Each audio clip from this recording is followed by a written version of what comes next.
Good afternoon, everybody. I'm Strobe Talbot, and it is my honor and pleasure to welcome you to the first Robert S. Brookings Lecture. It's a tribute not just to the founder of this think tank, but a tribute to the founder of the very concept of a think tank. 98 years ago, Mr. Brookings had one big purpose in mind: improving the way we govern our communities, locally, nationally, and globally.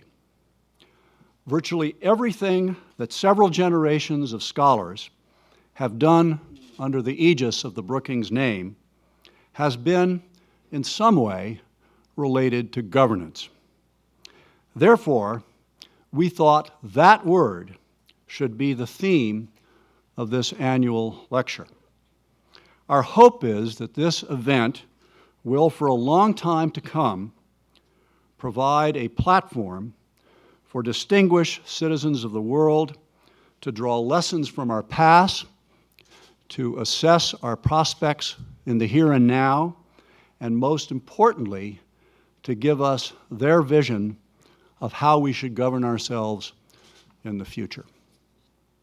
It's hard to imagine anyone better suited to launch this series than our inaugural speaker, not least because of his own experience in governing at all levels.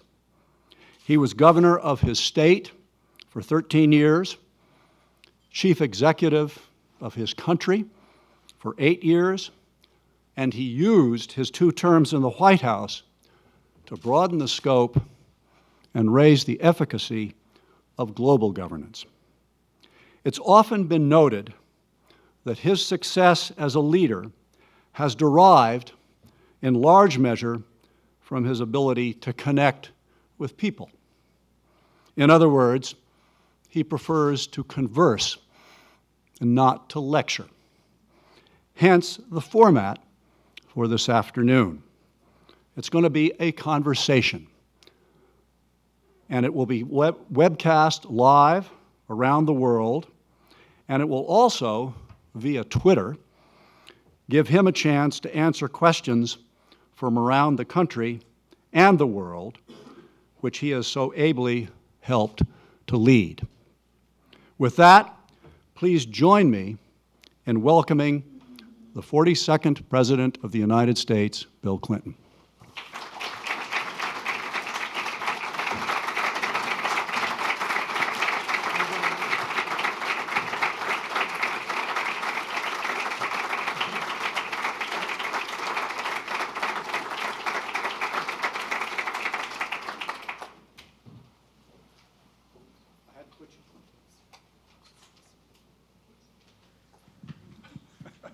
Didn't take long. Mr. President, I had to put you in that chair because your staff wanted you to have still water, and I have Perrier over here. That's all you need to know about the differences in our upbringing.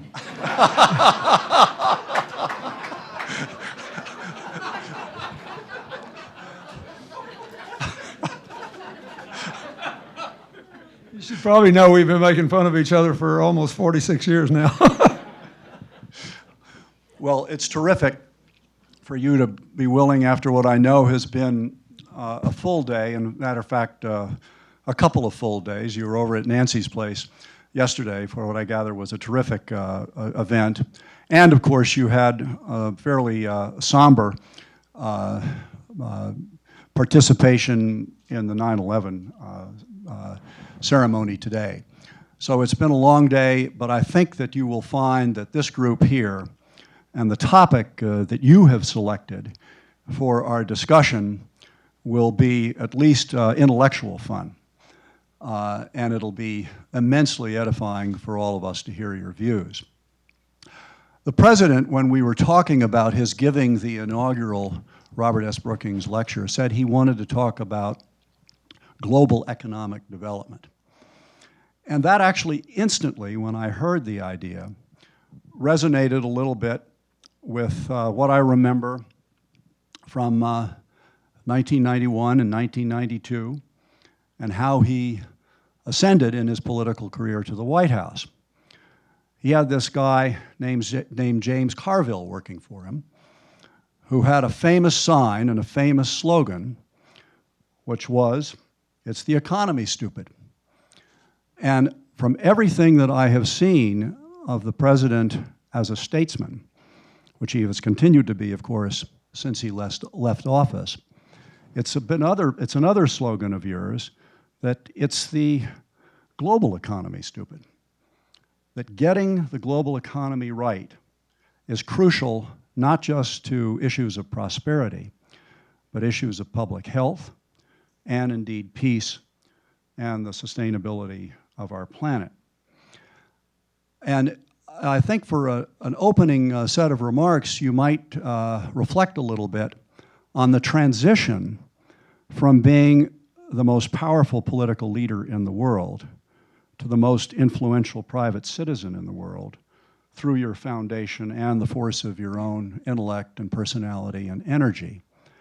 And give us a little bit of a sense of how you have managed that transition in a way that allows you to leverage your widespread familiarity with the issues, the number of world leaders you know, the way in which you understand how governments work and multilateral institutions work. In other words, how does the foundation fit in with this complex of other institutions that need to work together if we're going to get this century right?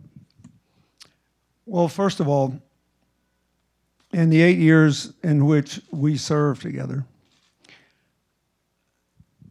it was obvious that at the end of the Cold War, we were living through a period that had to be brief, where America was the world's only economic, political, and military superpower. And so, as Strobe will tell you, we had this conversation in different contexts thousands of times. I said, we got to try to create a world we'd like to live in when we're no longer the only big dog on the block. Because as soon as somebody's got as much money as we do, then it's up to them, not to us, whether we remain the only military superpower.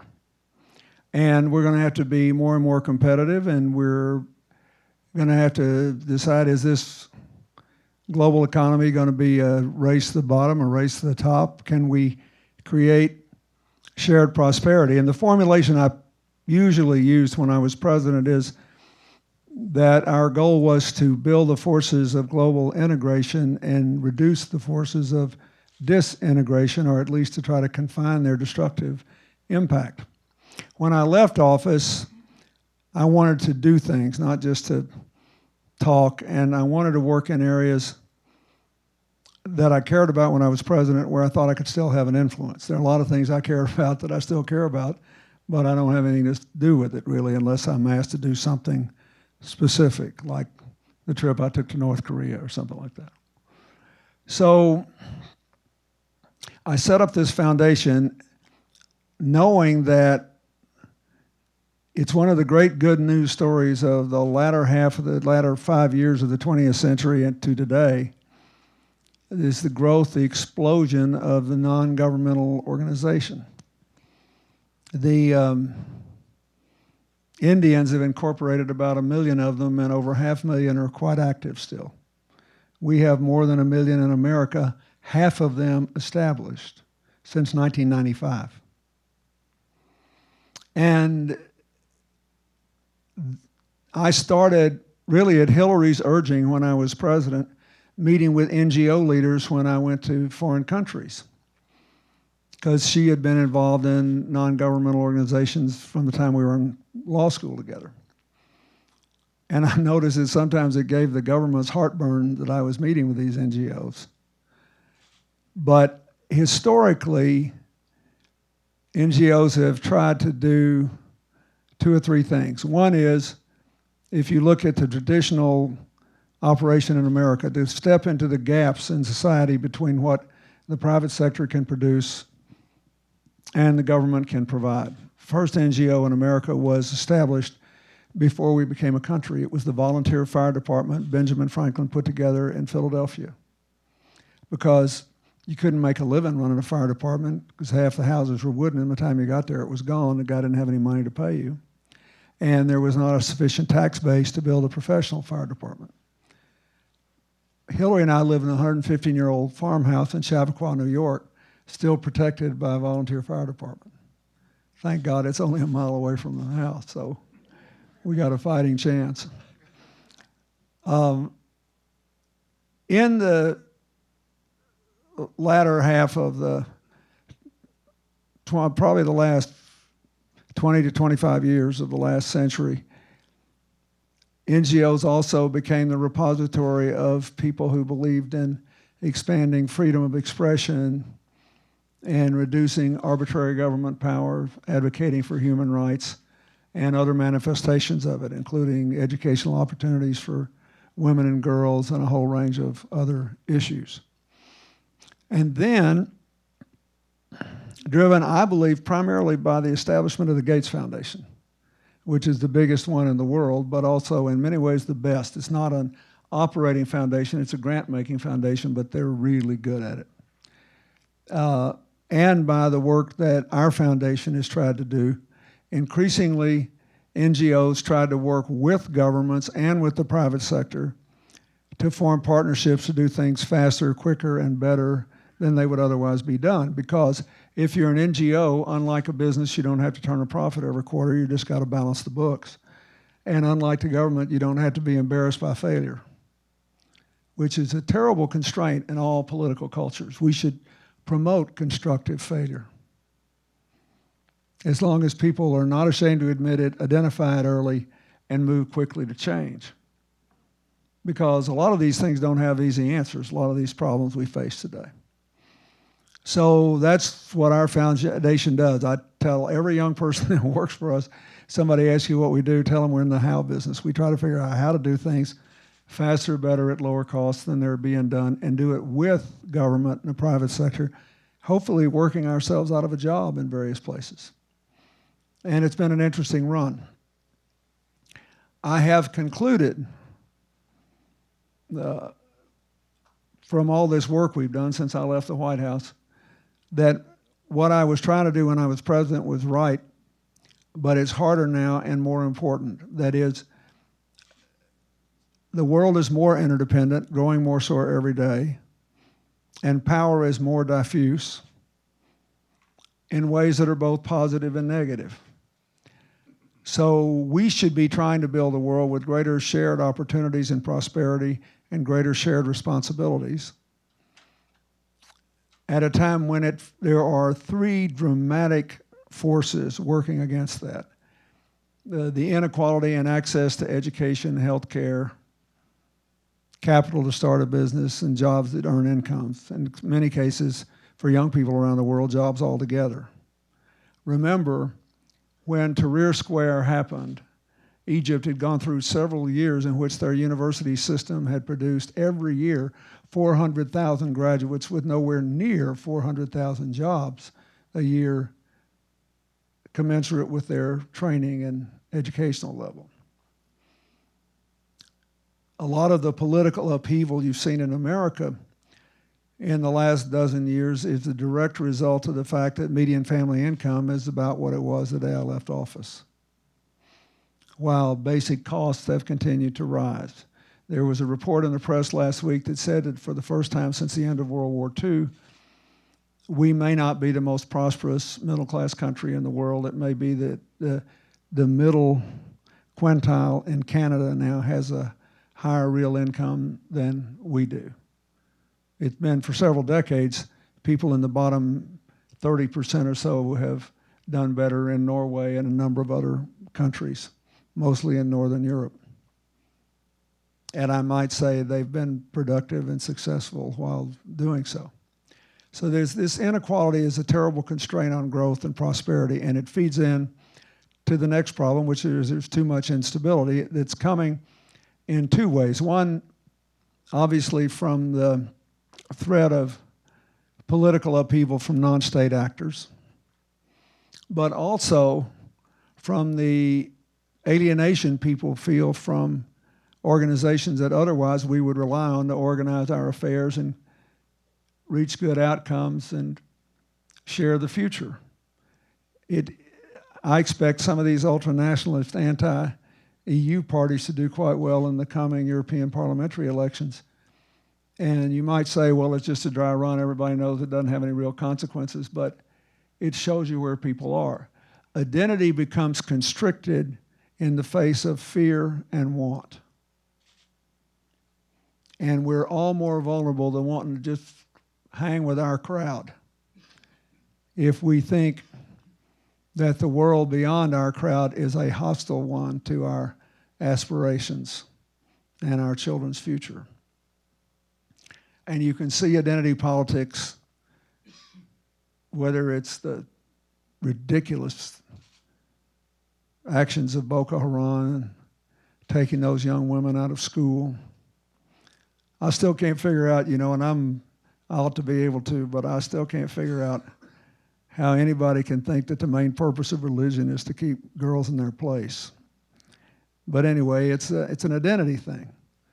This whole deal between Russia and Ukraine is an identity thing. How do you define your greatness in the 21st century? Strobe will tell you we spent endless hours for 7 years having productive conversations with Boris Yeltsin and his team about how Russia would define its greatness in the 21st century. And we can talk more about that later if you want. But these instability, you want a certain amount of instability in a global economy, in a global society. That's how winners rise and losers don't. But if there's too much, it just freezes everything.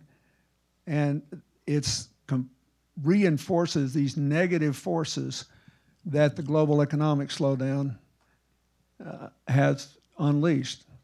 And not just there, but also here in the United States.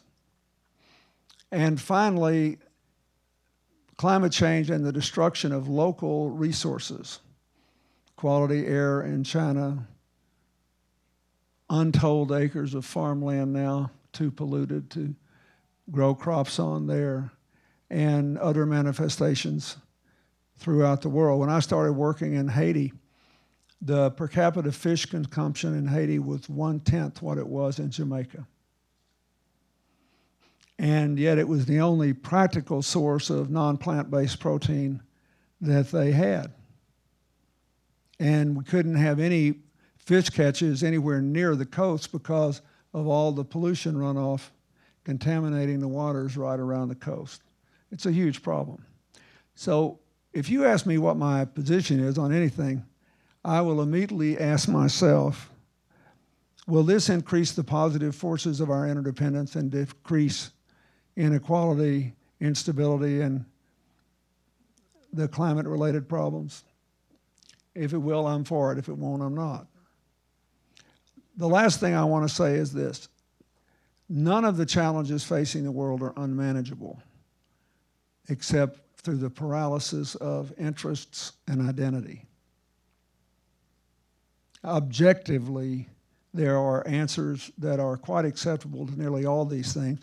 And the best evidence I have for you is the stunning success of the Millennium Development Goals in one area, healthcare. We have been permitted, for example, my foundation, to pursue our goal of saving 1 million lives of children under 5 from waterborne diseases in Nigeria, even to the point of our people being allowed to work in the areas dominated by Boko Haram. We've made it a better world with all the healthcare challenges that are out there. All of us that have worked in this area, I don't mean me, but I mean just generally, the world's done a better job. And we can do better still, but we have got to deal with these 3 challenges together. And the final point I want to make is, as nearly as I can see, the only thing that works is an extraordinary effort at creative cooperation. And if you, this is the last thing I'll say, and then we'll go to questions. I'll give you a few examples and cite 2 books. 1, why is Lebanon standing? Why does it still exist? Tiny little country dominated by Syria. Iranians send people at will into the Bekaa Valley. How the hell is it making it? because they nearly destroyed themselves in the ethnic conflicts of the 70s, and they drew up a constitution that mandated shared participation in decision-making. When the Sunnis win, as they usually do, the prime ministership, the chief parliamentarian, the Speaker of the Assembly, must be a Shia. A Maronite Christian is the president, and a Druze is the head of the Supreme Court. And there are more sophisticated, detailed manifestations of this. But the point is, they made up their mind that if they were going to hold together, they had to share. And, look at all they've endured and all the upheaval, and they're still hanging around because they had shared decision-making. 2, when Nelson Mandela finally passed away last December after a year and a half of pretty steady decline, everybody was talking about what a saint he was and all that, and he was an unbelievable man. But he served his whole term as president with me, and then we had 10 really good years working together when we were both out of office. The great genius of Mandela was that he didn't just invite his jailers to his inauguration. He put the leaders of the parties that put him in prison for 27 years in his government, because he realized that after voting for the first time in 300 years, the people he represented were not then able to run all the financial institutions, the law enforcement institutions, the judicial system, you name it, and they would have to do it together. He was a very good president. And I'll never forget, he called me one day and said, "Oh, they're giving me hell." I said, "Who's giving you hell, the Afrikaners?" He said, "Oh, hell no, the ANC." I said, "Madiba, what are you thinking? These people put you in jail. They shot our people. You're going to put them in the government?" He said, "Can we run this country all by ourselves?" And they said, "No." And they said, "Good, we got to give them a piece of it. We're going to do this together." So that's the other thing. If you look everywhere in the world where there's a genuine commitment to shared decision-making, good things are happening.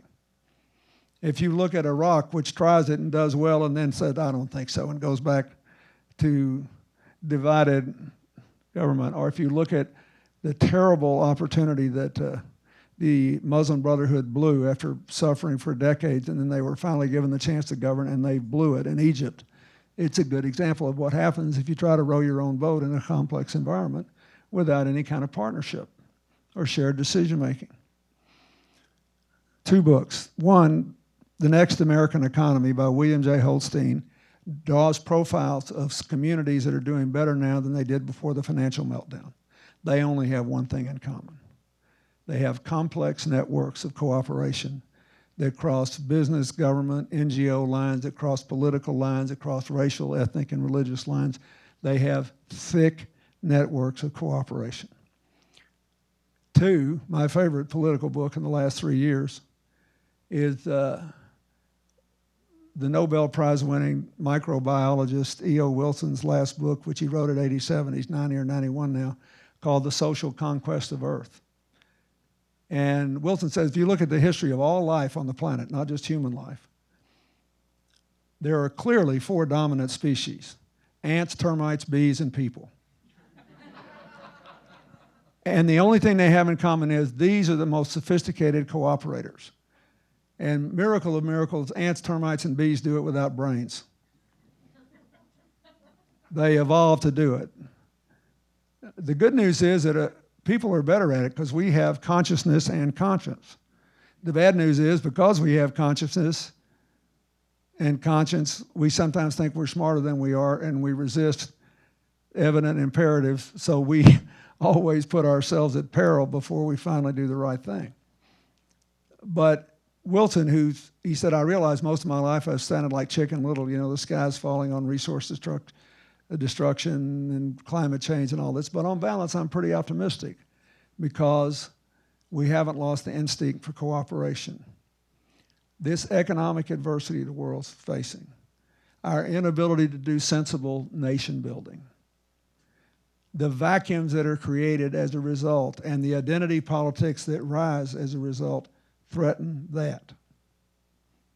So I predict to you that for the next 30 or 40 years, all of us that are lucky enough to be around and able to work will be trying to figure out how to create those networks of cooperation and minimize people who are trying to cooperate for negative purposes to advance discrete identity political and financial interests that would wreck any possibility we have to do right by our children and grandchildren in the 21st century. That's the deal. That's the way I see it anyway. You thinking a little bit about grandchildren these days? Never crossed my mind. That was just a wonderful entree into what'll be a good conversation, and I'm so appreciative that you'd include our friends here. Let me, if I could, put two questions to you, just picking up on what you said, Mr. President. The first is about the world, and the other is about our country. I think you said this, but the difference between bees, termites, and ants on the one hand and the human race on the other is those other critters are totally predictable and constant in their behavior. We have our ups and downs. When you were president, and not least because you were president, the 90s was a period when integration really made some strides. And you referenced this. There were two things that I'm going to wonder if you can connect. There's now a lot of disintegration. We have a number of ambassadors here, including from countries that are experiencing that themselves. The EU was supposed to be all about integration, and now we have the prospect of Scotland leaving the UK, and the Catalans thinking about leaving Spain. And to what extent do you think this new threat of disintegration was triggered by the Great Recession and the financial crisis? The question I would put to you about our country is there's a lot of commentary and a lot of evidence, including in the polls, that if you can generalize about the American people, we're in a mood of what our colleague here at Brookings, Bob Kagan, says is not war weariness, but world weariness. And that there's a mood to kind of draw back from the kind of enterprise that you personify. Could you give us your thoughts on those 2 points? Well, first, I think that the economic crash certainly has accelerated this. But the forces were at work before then because of the imbalances in the economy around the world. In the U.S., in the day before the crash, median family income was lower than it was the day I left office. Why? Because 100% of our growth was in finance, consumer spending, and housing. And we weren't creating a lot of new jobs. And if you want to have shared prosperity and an open economy, you have to, number one, keep creating employment, and number two, keep changing the job mix so that the new mix you have that is not only has more new jobs than the ones you just lost to somebody else, but the pay is higher. And it's hard work, and it requires a serious, ongoing, continuous reformation of public policy and close coordination with the private sector. And we just hadn't been very good at it. And so I think that's the first thing. And we can talk about, some of the things we do if you want, but most people, a lot of people in this audience know pretty well what we should do. So I think that is absolutely true. But I also think it is predictable that with the increasing dispersal of power and more people able to influence the course of world events to their own advantage, whether it's you beat the Lord's Resistance Army, but you can't beat Boko Haram. They sign a peace agreement in the troubled part of the Congo, which may or may not hold. You finally get this great victory of South Sudan getting separate from Sudan. Looks like they're going to have a deal on the oil distribution, and then the two factions start fighting each other. Myanmar becomes this miraculous transition from the most closed military dictatorship and military-dominated economy to a fledgling democracy, and signs agreement that ends, as I remember, 17 separate insurrectionary movements, but they don't do it with the Rohingya Muslims because they consider them basically like Eastern Europe thought about the gypsies and sort of a lesser order of people, and they're scared to death they'll be destabilizing to their country, and the government doesn't stop the militant Buddhists who really destroyed every stereotype people had about Buddhists. And so people say, oh gosh, it's a failure. One of the things we've got to do if we're going to do this, in addition to have the right priorities, is develop a little stomach for spending time on things. Now keep in mind, we became a country in the late 1700s, and it took a civil war to abolish slavery. I mean, we have so much information so instantaneously today. We're used to quick fixes, and we're not organized for long hauls. And I think that's one of the things I would say. I still think it's a great thing that South Sudan was created and that there are really good people there and they want good things to happen. And it's perfectly understandable that they would have an ethnic fallout, regrettable, but the world has no real system so that any international institution could move in with them, if you will, and help working with them and keep working with them on a long-term, consistent basis. The same thing, when I went to Myanmar last year, the president asked me to go speak to the leaders of all these civil society groups and representatives of the various ethnic groups to urge the peace, to encourage those who'd signed their agreements with the government to keep them, and to encourage them to resolve their differences with the Rohingya. But they're all having a run again next time, and they know where the votes are. And right now, the votes in a democratic Myanmar are, if you will, on the separate, for continuing the conflict and circling the Rohingya area and not permitting it to be full participants in the future of Myanmar. I don't agree with that. But all I'm saying is when this stuff happens, people want to throw it there and say, well, that was a failure. It didn't work right away. And if that were the test, the United States would have been declared a failure several times a year between 1789 and 1861. Indeed, we'd have been more than halfway through the Civil War before anybody thought that we had a chance to amount to a hill of beans by today's standards. So I think that if you're living in a world where power is more dispersed, everything's happening at once, you need partners, we need to be a little more balanced in our expectations. We also need to remember that not everything that's happened is bad. With all this dispute, which is fundamental and real, we're having with Russia over Ukraine and their idea of their own greatness, what's required? In President Obama's first term, the people in the State Department negotiated this New START treaty, and nobody's even thought about abrogating it.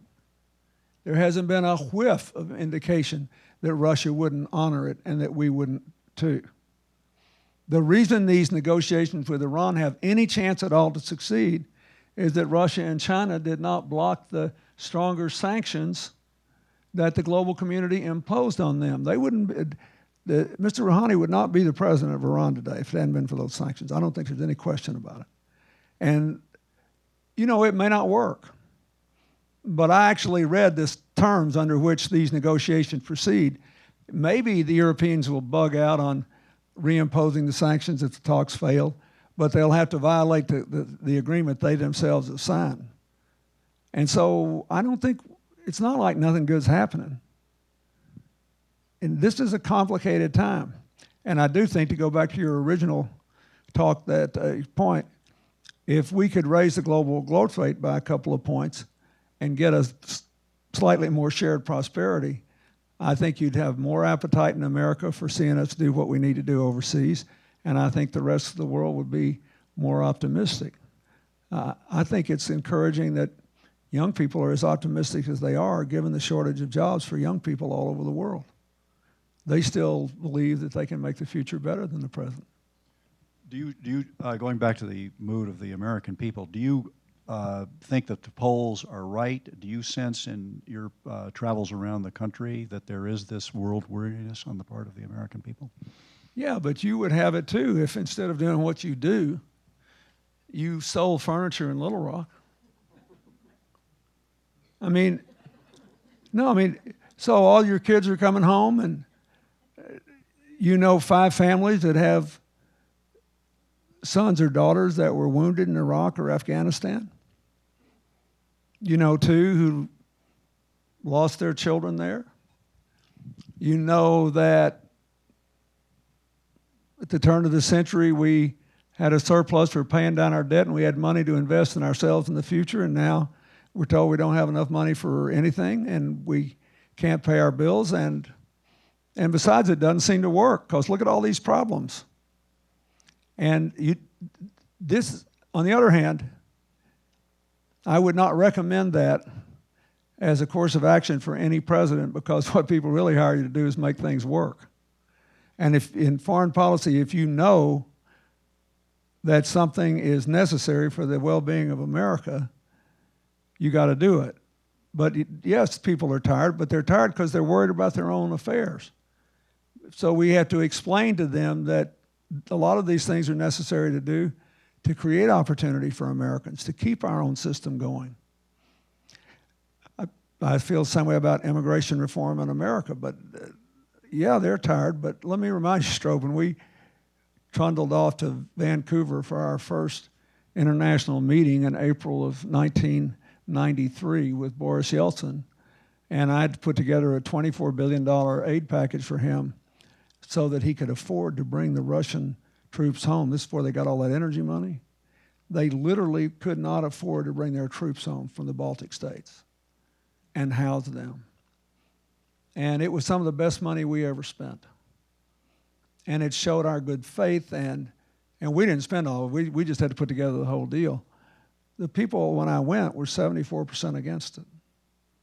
The next year, Russia signed an agreement with Ukraine to honor its territorial integrity if they gave up their nuclear weapons and put it back into Russia as part of the non-Lugar program to control the safety of nuclear weapons and the materials in them. When I helped Mexico, there was a poll in the morning paper that said the public was 81-17 against it. And it took me about 5 minutes to make the decision.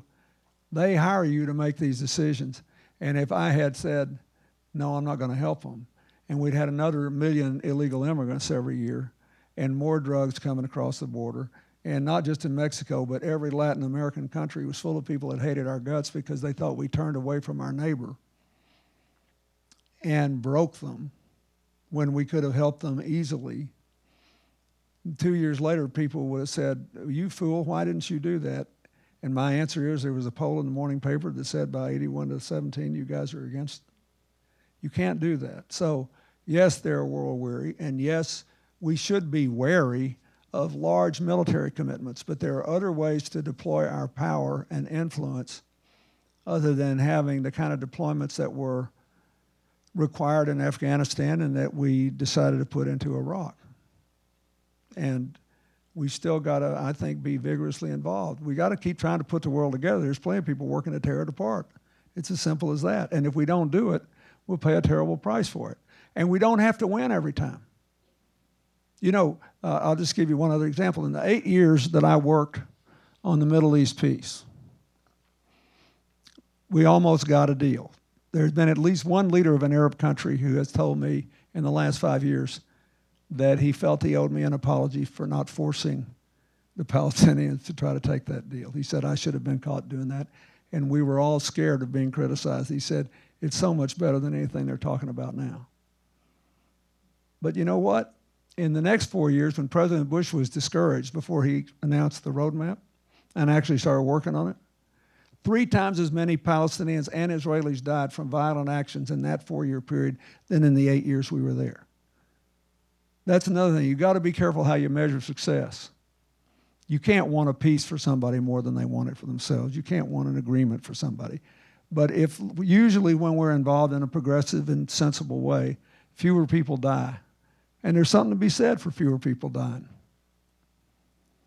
The older I get, the more it seems to me that maybe that's the main measure we should have. There's something to recommend it. So anyway, that's what I think. Yes, the polls are right. But I found in foreign policy, one last point, when you get a number like that, you shouldn't see that as a red light. You should see it as a huge, giant, blinking yellow light, where the American public is telling you, look, we've been through a lot. We got some tough times here. We're having trouble paying our own bills. For God's sakes, be careful. That's really what they're telling you. If you do this, A, be careful, do the best you can, and don't gripe if we hold you accountable if you fail. But they're not just telling you outright not to do it. And because they hire you to look down the street and around the corner. Makes me think of your line about you'd rather fail and get caught trying, right? Yeah. I'm going to Pretty good strategy. I'm going to open this up to all of you. Just two prefaces. First of all, I apologize that there aren't roving mics in the room, but just turn up the volume on your larynx. And second, if the president wants to call on somebody that I don't recognize, he wins. He's still the chief. So.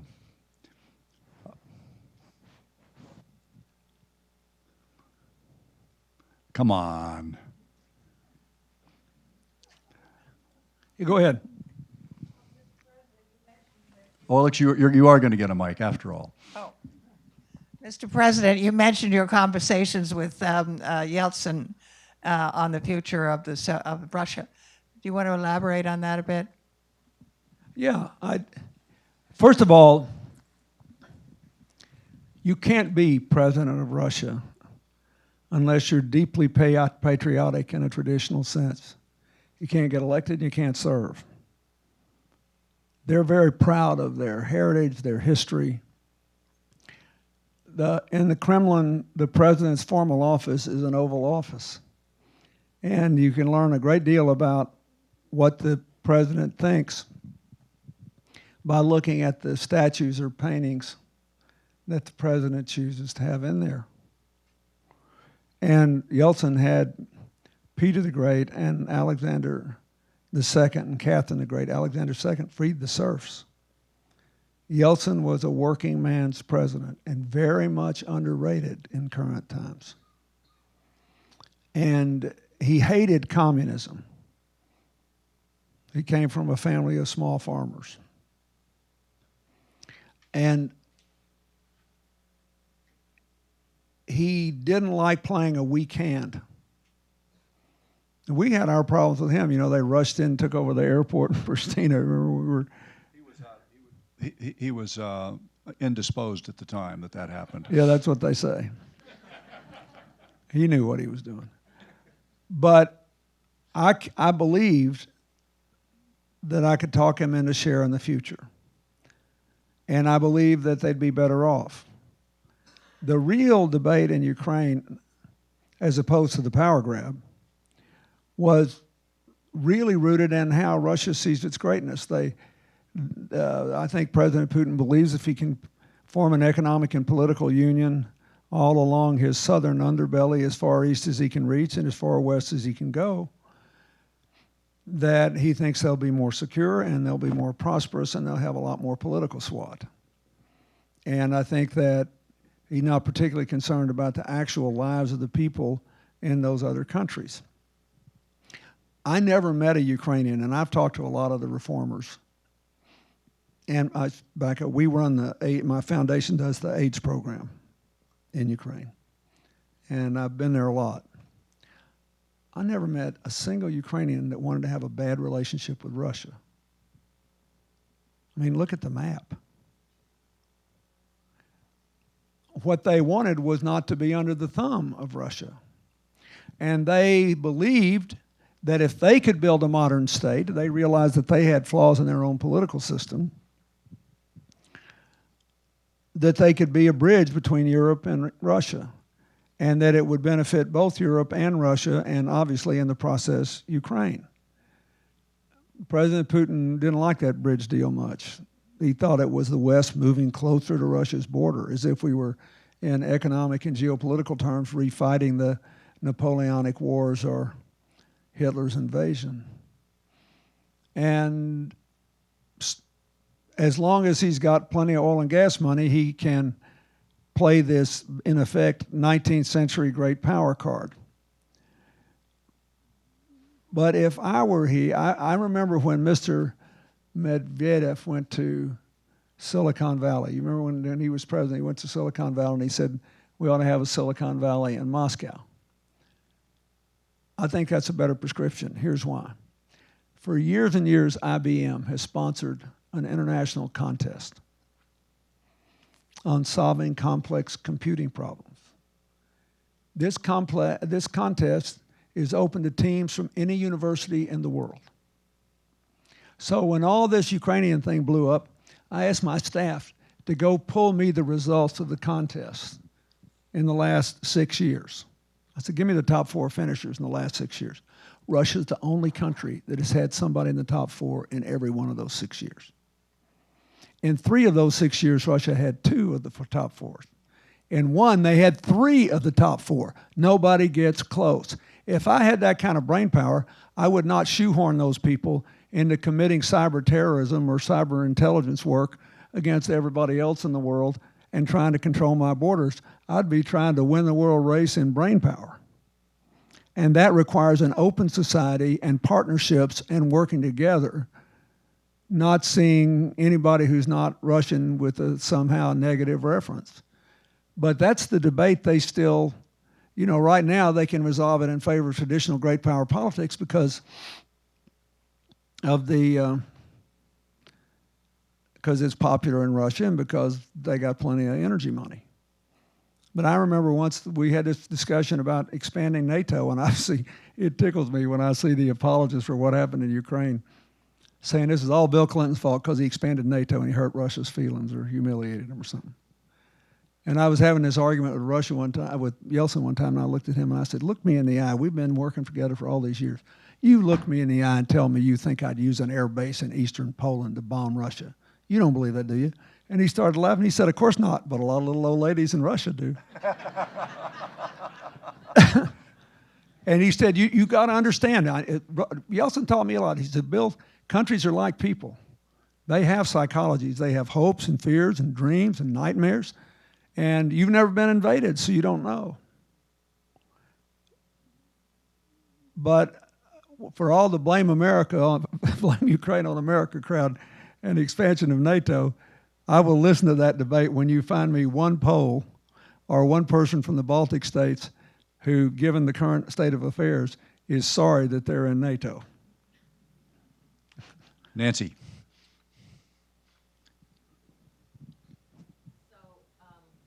Thank you so much.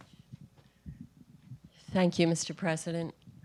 It's very exciting to listen to you. I should start by saying that Strobe is confused. I wish you had spoken at our center recently, and we'll try to get you to do it sometime in the future, the Center for Global Development.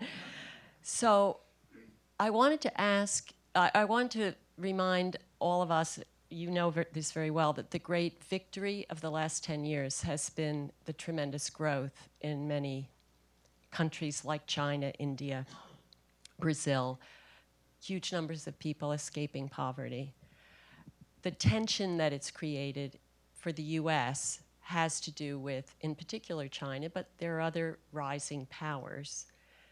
That tension is associated with many of the problems that you talked about. How, particularly with respect to China, how best would you say for the leadership in the US or for the US as a country to be managing a process in which it's a good thing that other countries are prospering and growing, but it does create this diffusion of power that you referred to and the kinds of tensions that many people will be familiar with? First of all, I think we need a far more serious and sophisticated effort to deal with the dislocations in our own country. We're not very good at nation building in rural West Virginia or Southern Ohio or Southwest Pennsylvania or North Arkansas or the Mississippi Delta or South Texas or the Native American reservations, and we got lots of options. We just decided, at least in our divided political climate, that we have no intention of exercising those options. President Bush's Energy Department, for example, did a study which said enough wind blows in North Dakota to electrify America if we had the proper distribution system, and enough wind blows from North Dakota's border with Canada to the West Texas border with Mexico to electrify America many times over, but the wind blows where the people are not. And so you need a different distribution system. And by and large, except for Arizona and California and Nevada, the sun shines where the people are not most efficiently. So, and that's just one example, but we need to do a better job of working. Look at this thing Google's done. When Google put this center in Kansas City, and they're going to wind up, just as a consequence of their own business, they're going to give people in Kansas City access to the fastest download speeds in the world, and I'll bet you anything there'll be a significant increase in economic activity and diversity. So much so that Google had said that we're going to do on a smaller basis the same thing in 45 other communities in America. In Chattanooga, Tennessee, they were going downhill. They decided, the business community there on their own said, we're going to reinvent ourselves as a healthcare and IT center, but to do it, we have to have great broadband. So they did the same thing. But this is not a very good way to run a railroad in a big country. We ought to just do it. So I think, first of all, if you want to manage China, you've got to manage America. Secondly, if you make a deal with people, you have to realize that the Chinese believe they should maximize their advantage in any deal. And you understand what both their negotiating strategy is and their operating strategy. So, yeah, I did 300 trade agreements. But I also had 3 or 4 times as many trade enforcement actions in my 8 years as the Bush administration did in theirs. So you have got to be willing to push and pull and claw and to make sure that you maintain enough balance that you don't create so much dislocation in America that it destroys the support for what we're doing. Trade is our foreign aid program. Don't kid yourself. We Americans always want to cut foreign aid because they think we give a zillion times more than we do. And we need to do it on terms that enable us to manage these transitions better, and we haven't done it. Also, we need to think of the opportunities these trade these trade agreements create. China has moved more people out of poverty in less time than any entity in human history. It's breathtaking.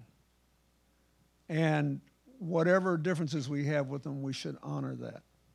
And it has led, as the Chinese never tire of saying, to, by some measures, an increase in human freedom. At least you can now live where you want to live, study what you want to study, and do what you want to do for a living within limits. But they are destroying their water system. They are destroying a lot of their land, and the almost bizarre lengths they're having to go to even let their kids play outside under domes, controlled domes in some schools. That creates a great opportunity for us to help them with the technology to get a big chunk of that market. We ought to look at what the Germans have done. The Germans were the first country to really get back in the Chinese market after the financial crash. They're just better at it than we are. And because they give the Germans, the Chinese, something they need, which is basically machine tools of all kinds, which of course the Chinese try to reverse engineer and the Germans try to stop them from doing it. But they do business and they go on. They calculate the risk and they minimize them and they maximize the opportunity. I think that the agreement that the Chinese president and President Obama signed to try to do something about hydrofluorocarbons, which is basically room air conditioners, which is a huge source of greenhouse gases, is an opening that I think we ought to step on and really try to accelerate. China invited and financed a branch of Arizona State University in China because they decided they were the #1 university in America in solar power. And they wanted to make these conversions.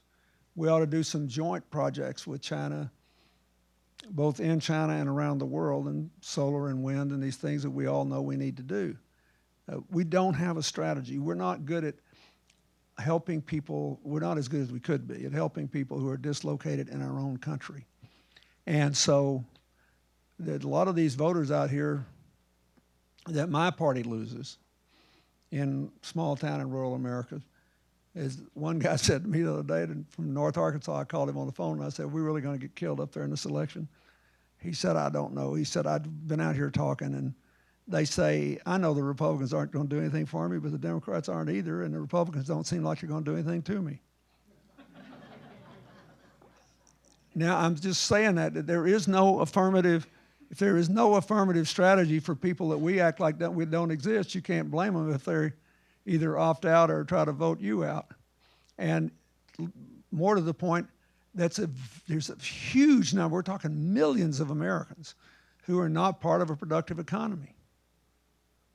It's one of the big problems with implementing the health care law. I read the other day, rural Georgia has, even though the prices have plummeted in many places, and we spent 17.2% of GDP on health care last year as compared with 17.8% before the health care law was signed. This is a major gain. And this is why we're saving people $10 billion in the Medicare drug program and insuring millions of more people, and we still dropped it because we're going to pay for performance instead of pay for procedure. But in rural Georgia, the rates are high. Why? Because the population is older, poorer, heavier, sicker, and dispersed, so there's only one company offering to cover them. So somebody should be figuring out that's an economic issue. And so my view is we need to get back to microeconomics. We need to get a lot better at it in America. We had an economic strategy when I was there. We just tried to squeeze the living daylights out of the potential of every part of the American government that had any ability to contribute to economic growth here, as well as getting them involved in supporting economic growth overseas. We also need to tell the American people the truth that at some point, when people reach a certain standard of living, they can buy more American products. And at some point, when labor costs get a little closer to ours, particularly in manufacturing, it creates a great opportunity here because we have this new source of energy, and because every year manufacturing is so productive, labor is a smaller portion of the cost, and materials, energy, and transport are a higher portion of the cost. And so, look, we could have 10 great years ahead of us here, but we got to get a lot better than we are now at creating opportunity as it disappears or where it hasn't been. Mr. President, I know we've kept you and you've been extraordinarily generous with your time, but you've referred in passing twice to what I would say is the mega macro issue, and that's climate change. You are going to be a grandpa, and that little boy or little girl could well see the 22nd century, maybe even cross over a bridge to the 22nd century. But the second half of his or her life could be not so great if we don't use this next 10 years that you can imagine optimistically to get our hands around that problem. You've got Dimfna van der Lens here, who runs the Clinton Climate Initiative. You're working on this. Could you tell us a little bit about what you're doing? Yeah, I will. With whom? With what kind of partnerships? I'll be glad to do that, but let me back up and say one of the things that we were supposed to do that hasn't been done, that the world agreed to do at Copenhagen, the climate conference that President Obama went to when Hillary was Secretary of State early in his term, is to set up a facility to finance climate mitigation projects in developing countries. And so the first thing I want to say to all of you, because some of you are in a position to take advantage of it, is there was an announcement sometime in the last 72 hours, I think, that one of the smaller islands in the Canary Islands, which are part of Spain but off the coast of Northwest Africa, is about to become the first island to be 100% energy independent. Now, here we are in the United States. We want to be a good neighbor. We're talking about immigration reform for Mexico and for all our Latin neighbors to be the primary beneficiaries, although it will affect a lot of others too. The Caribbean has the highest average electric rates in the world. The Caribbean is the one place near us, and we have all this technology in America, that day after tomorrow, if you could do it, could be electrified entirely with solar, wind, geothermal, and biomass, that is their garbage dumps, with no subsidies, and you could cut electric rates. One of my closest friends is the largest provider of electricity in the Dominican Republic. He bought 90 megawatts worth of windmills, really modern ones, and they made him wait 3 years while the tourism ministry tried to keep pushing him away from one side after another because they were terrified that it would screw up their tourist business. It turns out when he built his wind farm, it's a big tourist destination now. But anyway, he built 90 megawatts worth of wind power, which is quite a lot in the Dominican Republic. Their retail price was 36 cents a kilowatt hour. He had to build a 35-mile transmission line to hook to the grid where it could take it. He sold it for 25 cents, recovered the cost of the transmission line, dropped it to 15. You know what average prices in the Dominican Republic are today? 27 cents. American Virgin Islands, retail electric prices almost 50 cents. Turks and Caicos, 45 to 50 cents. Haiti, well over 40 cents. I don't know what Arnie's going to pay on the hotel, but he's not. If he's on the grid, he's going to pay over 40 cents, and he'll still have to have a backup generator, right? Marriott just opened a motel in Haiti. Thank you very much. Wonderful. But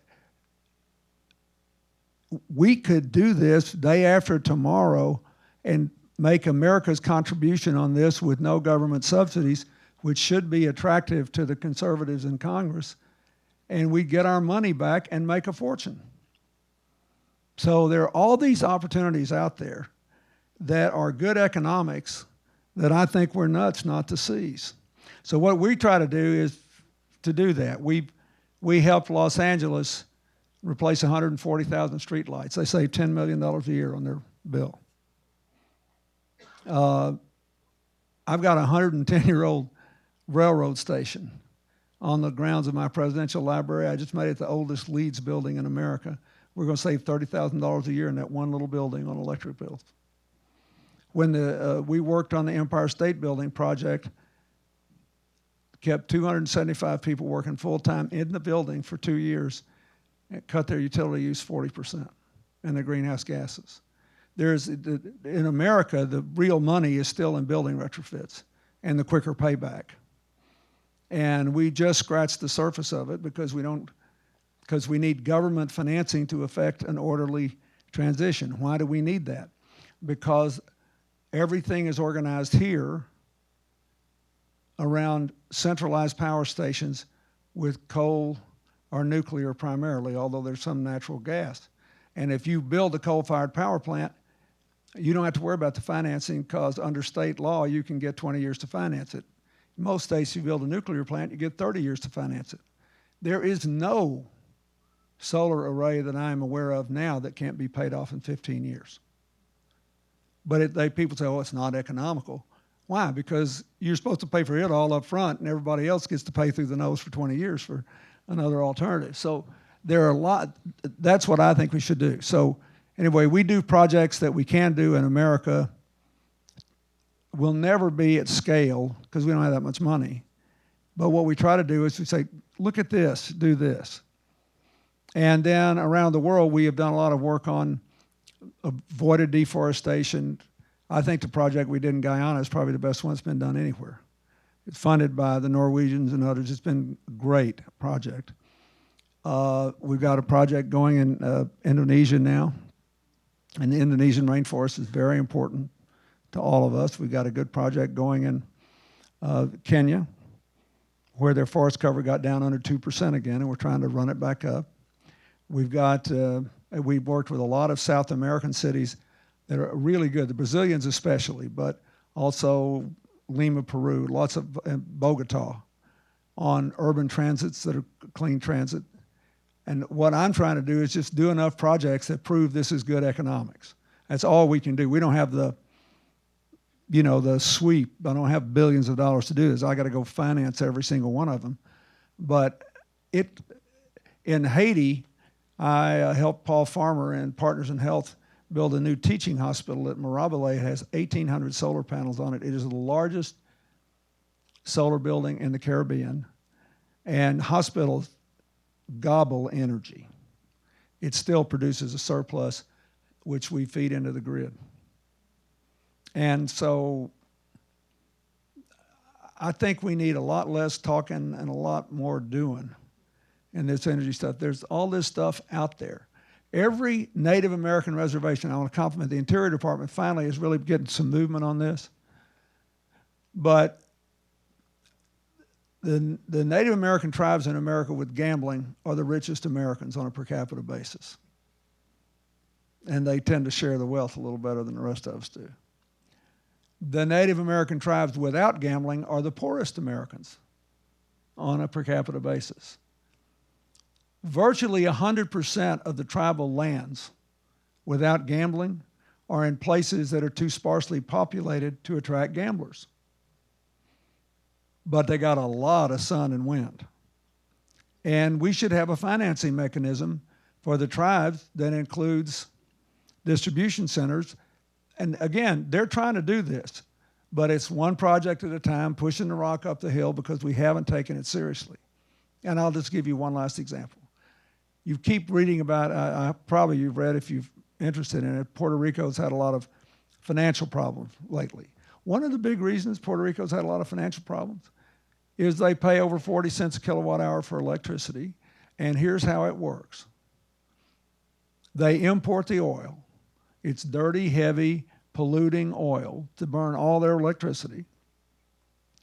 And the person who does the business shares a lot of the profits with the union that works for the utility. And then the union gives contributions to all the parliamentarians of both parties.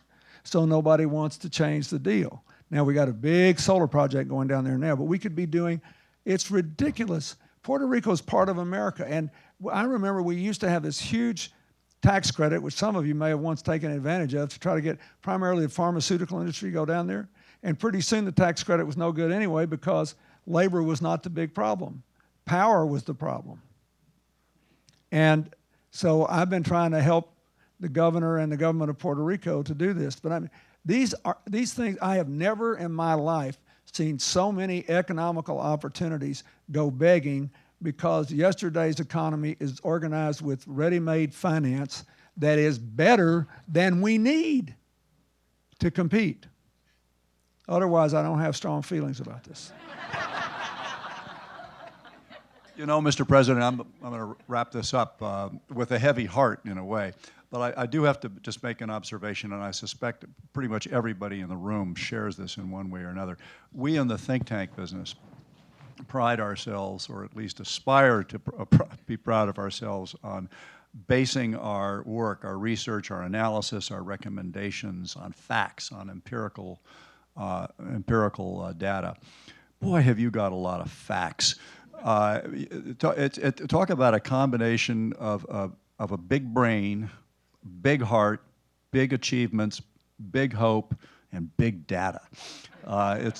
It's all there, and we've all been reminded of that. And I'm going to ask you to hold for a second, then you can express your gratitude, which believe me, I share, for the president spending some time. But I want to just make two kind of logistical points. One is, if you'd all be kind enough to sit here patiently for just a couple of minutes so I can escort the president out after what has been a long day, and thanks to him, a very good day for us.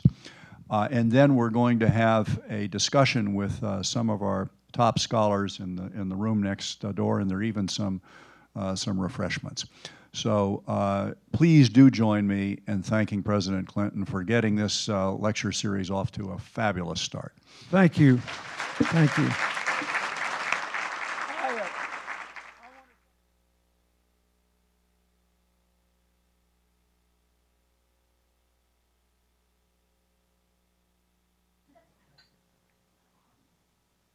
In the last 5 years I was president, 5 of the 10 fastest growing economies in the world were Africa. In this last decade, 6 were. In this new decade, 7 will be. Under Mr. Calderon, Mexico set up 140 tuition-free universities. They are roughly 1/3 our population, a little more. Last year, we graduated 120,000 engineers. They graduated 114,000. Mexico and Brazil, in the first decade of this century, having been among the most unequal countries in the world, actually reduced income inequality for a lot of reasons. It's going to be harder for Brazil this time because they're having problems with the farm crop and all that. There's a lot of good going on in this world. It's good to isolate the problems. It's good to be worried about them. It's good to try to mitigate them. But in a world with power as diffuse as it is, you can't spend your whole life playing whack-a-mole. You've got to try to minimize and contain the problems, but you have to spend time on the opportunities. And I'm telling you, I know the newspaper is full of all the problems every day, and this is the 100th anniversary of the outbreak of World War I, so I do not take this trouble in Ukraine lightly. Nor do I think that, I don't think President Putin wants a conflict. I think some of the things that have happened there have sort of taken on a life of their own. I don't want to minimize any of this. I've spent sleepless nights worrying about Ukraine, worrying about Syria, worrying about a lot of these other problems. But do not spend all your time defining the 21st century world in terms of what didn't work out in a second and a half in the long sweep of history. Most of the stuff is staggering in the right direction, and we need to spend at least half our energies trying to make more good things happen faster for more people, and the other half trying to keep bad things from happening and mitigate those that do. Thank you.